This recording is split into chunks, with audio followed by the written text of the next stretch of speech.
Now, plenty more lefties content with my next guest. And yes, we've already seen Joe Biden lounging at the beach as states are devastated in the aftermath of Hurricane Helene, which has caused widespread destruction in Florida, Georgia, North and South Carolina, as well as Tennessee and Alabama. Over 100 dead, many more still missing.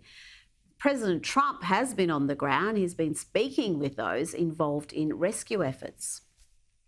And they said they've never seen one this bad.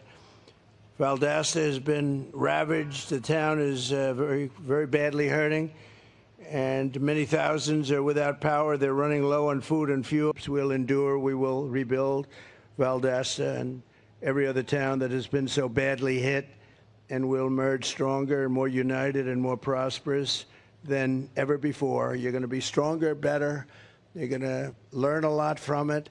And again, we pray to God for those that have been so badly injured and for, in particular, for the people that are no longer with us. Joining me now is Senior Editor-at-Large at Newsweek, Josh Hammer. Josh, the response of the President and the Vice President, it must be said, has been substandard.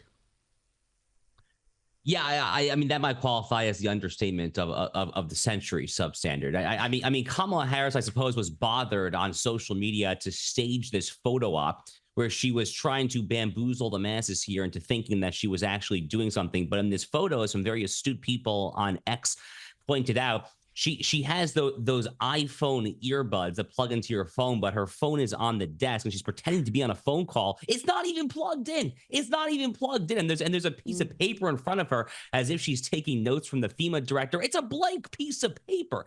I mean, you know, if you're gonna fake it and try to make it look like you're making it, you know, at least don't just do it this poorly. I mean, try to make it look like you're at least attempting to cover your tracks, for God's sake. Meanwhile, Joe Biden, who has never been more clearly out to lunch, is confusing a labor strike with the Israeli strike on the Houthis. They asked him for what he thought about the Israeli operation in Yemen. He said he supports collective bargaining, as if it's a labor dispute with the United Auto Workers in a picket line. I mean, this is just catastrophic incompetence. This is very much this administration's version of what happened to Hurricane Katrina under George W. Bush. Is actually much worse in terms of the incompetence. But back then, Kanye West infamously said that George W. Bush hates black people, which was a racist smear back then and is a smear today.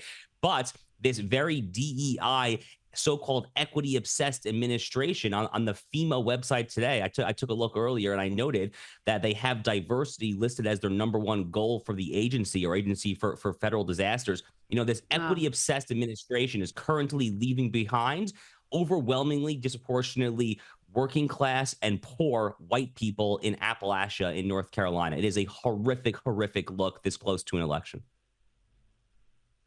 And I've seen just some absolutely appalling commentary online on social media from people who are almost celebrating this because it's hitting Republican heavy areas. I mean, that sort of ugliness, callousness is just so depressing to see in America, but it certainly does exist.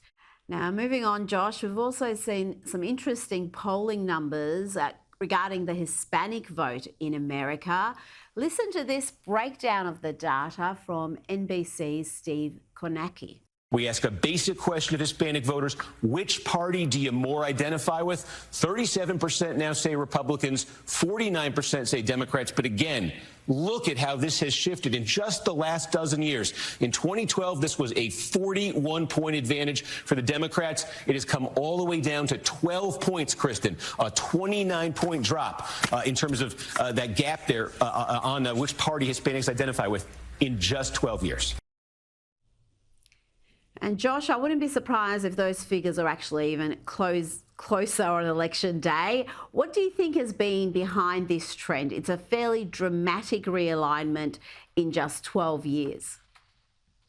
Yeah, you know, it's interesting. It's actually not just Hispanic voters. It very much does include Hispanic voters, but young black men in particular are breaking for Republicans this cycle like never before. Donald Trump could probably get up to 25% of the young black male vote. You know, even just younger Americans, the 18 to 35 demographic, you include millennials and Gen Z in there. It's looking clearly to be a single-digit margin. A few months ago, it was actually well within the margin of error. I wouldn't surprise me if it ended up there.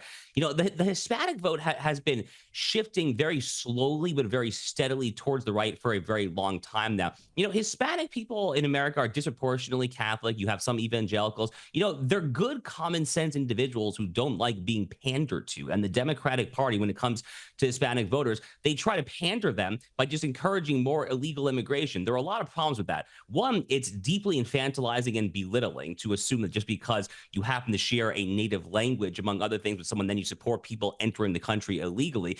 Second, and probably even more to the point, a lot of the communities where Hispanic Americans hit are the hardest hit by the illegal alien invasion and all the crime and the drugs and and the human trafficking, the sex trafficking.